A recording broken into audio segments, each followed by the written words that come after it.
안녕하십니까. 언제나 수비자편에서 방송하는 콘스탄트 김입니다. 이번 시간은 돈 버는 증여 상속이 되겠습니다.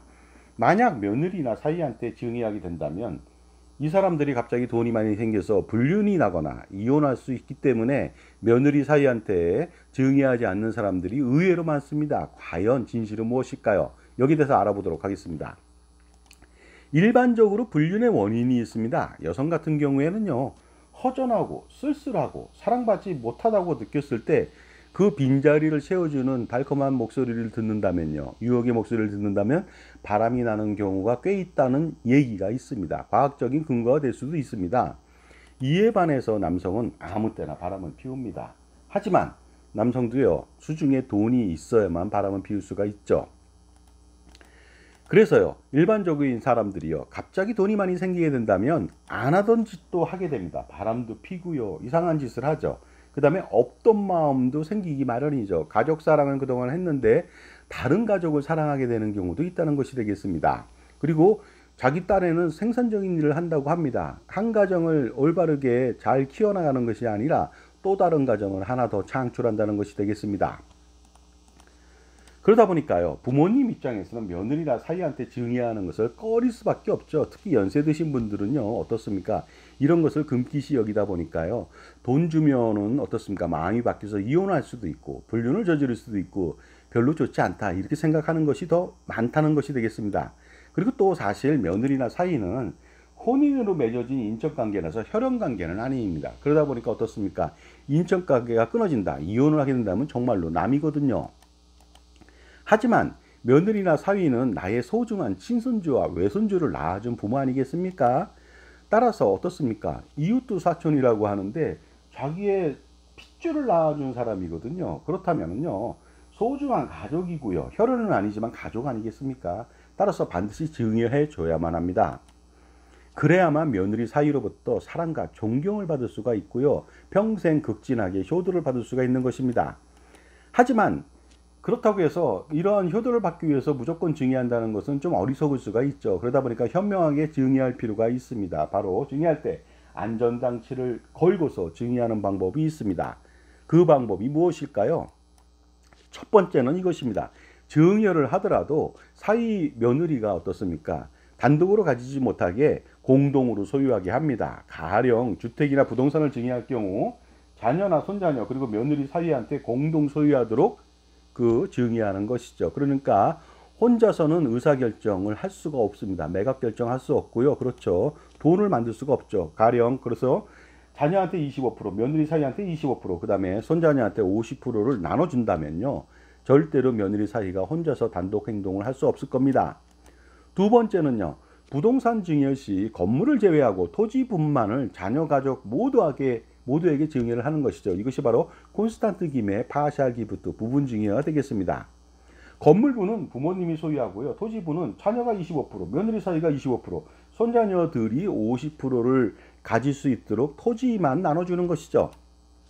이렇게 된다면요, 가장 비싼 토지를 줬지만 자녀들 가족은요, 그 토지 갖고 매각이나 대출이나 임대 관리 못합니다. 건물이 있거든요. 건물의 주인인 부모님이 지상권을 행사하면서 임차 관리, 임대 관리 하고요, 평생 재산권을 행사할 수 있습니다. 그리고 부모님이 돌아가실 때는요, 건물분에 대해서 감가상각으로 상속세는 거의 발생하지 않습니다. 그러니까 어떻습니까? 부모님은 평생 이렇게 증여하고 나서 상속세 걱정은 전혀 하지 않고요. 그리고 평생 어떻습니까? 증여한 이후에도 재산권을 행사할 수가 있죠. 물론 돌아가시고 나면은 뭐 며느리 사이도 굉장히 나이가 먹었겠죠. 애들도 성장했을 거고. 그랬을 때 뭐 나이 드신 분이 뭐 돈이 생겼다고 해서 어떻습니까? 이혼을 하거나 불륜을 하기는 만만치 않을 것 같습니다. 세 번째 현명하게 증여하는 방법이 있습니다. 콘스탄트 김의 수렴청정 증여를 실시하는 것이죠. 증여 시 바로 증여 약정을 맺고 증여를 한다면요, 수렴청정이 뭡니까? 어린 왕을 대신해서 발을 쳐놓고 뒤에서 어머니가 대리 섭정을 하는 것이죠. 그러다 보니까 실질적으로 권한은 누가 있습니까? 어린 왕한테 없고요, 바로 뒤에 있는 엄마한테 바로 권한이 있는 것이죠. 따라서 증여를 다 하게 된다면요, 이빨 빠진 호랑이 뒷방 늙은이 신세지만 바로 이렇게 수렴청정 증여를 하게 된다면요, 증여 약정을 통해서 부모님은 이빨 빠진 게 아니라요, 평생 호가호위하고요, 호령하며 살며 어떻습니까? 자녀들한테 권위를 내세울 수 있고 존엄을 내세울 수 있고 사랑과 효도를 받을 수가 있거든요.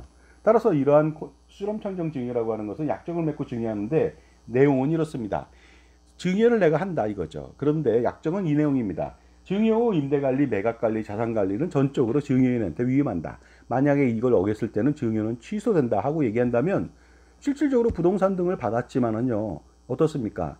그 자산에 대한 운영권은 전부 다 부모님이 갖고 있거든요.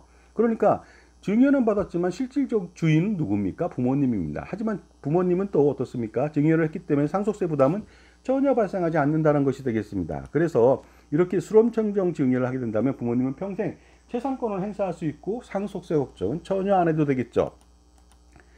따라서 주택 증여 시 증여세, 취득세 이런 거 납부하게 합니다. 임대보증금으로 단순 증여를 해야 되겠죠. 그렇게 된다면 남는 돈이 있잖아요. 그런 돈도 부모님이 가수금으로 활용할 수가 있습니다. 현금을 증여하더라도 마찬가지가 되겠죠. 남는 돈 있잖아요. 며느리 사이 증여한 다음에 그 돈 모두 가수금으로 활용을 해서 부모님이 활용하면 되겠습니다. 당연히 이 가수금은 콘스탄트 김의 NGP 플랜을 통해서 손자녀 법인에 가수금으로 넣는 것입니다. 내가 며느리 사이한테 돈을 20억을 줬지만 세금 떼고 15억 원씩 30억 원을 너희들은 못 가져. 바로 손자녀 법인에 가수금으로 넣어야만 돼.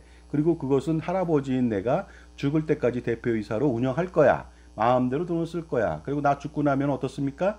그 돈에 그 남는 돈에 그 어떻습니까? 그 수익이나 모든 것은 며느리 사이가 아니고 누구예요? 손자녀 법인이라고 했지 않습니까? 손자녀 차지가 된다는 것이 되겠습니다.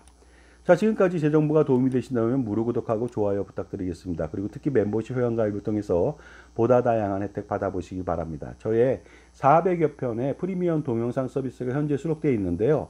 그 멤버십 회원들한테만 오픈되어 있습니다. 따라서 그 영상을 통해서 수억 원 내지 수십억 원 아니면 그 이상의 절세를 할 수 있는 계기를 한번 만들어 보시기 바랍니다.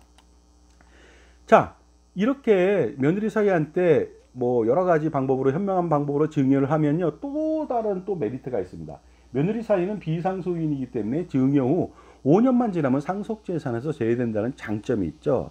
그리고 며느리 사위 증여는요 상속세 절세 측면에서 어떻습니까? 그러다 보니까 상속인들 자녀 아들이나 딸보다 훨씬 더 유리한 증여라고 볼 수가 있습니다. 왜냐하면 아들이나 딸한테 증여하면 증여 후 10년 동안 상속재산에 합산하지만 며느리 사이는 5년 지나면 그 족쇄가 풀린다는 것이 되겠습니다. 따라서 연세 드신 시부모님이나 장인 장모님은 며느리 사이한테 증여를 많이 하게 된다면 5년만 견디면 어떻습니까? 상속세를 완벽하게 줄일 수가 있죠. 또한 며느리 사이 증여할 때는요 시부모님 또는 장인 장모님이 따로따로 증여하더라도 증여세를 합산 누진과세 하지 않습니다. 왜냐하면 며느리 사이한테 바로 그분들이 직계존속이 아니거든요. 직계존속의 부부는 동일인이잖아요. 아버지 어머니가 아들한테 증여를 하면요 따로따로 증여해도 합산합니다. 누진과세 피할 수 없거든요. 하지만 며느리한테 시아버지 시어머니가 따로따로 증여해도 따로따로 계산을 해요. 왜냐하면은 직계존속이 아니기 때문에 이런 장점이 있죠. 가령 시아버지가 며느리한테 10억 천을 증여한다면 증여세 2억 4천은 피할 수가 없습니다. 하지만 시아버지가 5억 천, 시어머니가 5억 원을 각각 증여하게 된다면 각각 증여세는 9천만 원밖에 안 나옵니다. 토탈 1억 8천만 원만 나오거든요. 따라서 어떻습니까? 이렇게 똑같이 증여함에 있어서 따로따로 증여한다면 무려 그 즉시 6천만 원의 증여세를 절세할 수가 있는 것이 되겠습니다. 자, 그러다 보니까요 며느리 사이 증여 기피할 필요 없죠. 아주 현명하게 증여하면 되겠습니다. 그리고 여러 가지 방법을 통해서요 그 증여세도 절세하고 상속세도 절세하고 그 다음에 종소세, 건보료까지 모두 절세할 수 있는 증여 상속세 절세 전략 플러스 어떻습니까? 100년 동안의 투자 우산, 세금 우산을 지켜줄 수 있는 콘스탄트 김의 NGP 플랜을 선택한다면 아주 현명한 선택이 가능하리라 보고 있습니다. 현명한 선택을 해야 됩니다. 그래야 자산을 불리고 지킬 수 있거든요. 그래야 재산권을 잃지 않고 평생 호령하면서 살 수가 있습니다. 바로 그 단초는 증여 상속세 절세 전략 컨설팅을 받는 것이고 NGP 플랜을 통해서 바로 법인을 설립해서 효과적으로 100년 동안에 할아버지, 아버지, 손자녀 3대에 거쳐서 투자우산, 세금우산을 준비하셔야만 되겠습니다. 자, 지금까지요 며느리 사이한테 증여하지 않는 이유가 여러 가지가 있겠습니다. 불륜을 걱정하거나 이혼을 걱정하는 그 마음은 알겠습니다만은요 현명한 방법에 의해서 세 가지 방법을 동원한다면 아무 문제 없이 상속세도 줄이고 불륜이나 이런 것도 걱정하지 않아도 되거든요. 오늘 바로 어떻습니까? 며느리 사이한테 증여하셔야 하고 사랑과 존경과 효도를 한번 받아보시기 바랍니다. 감사합니다.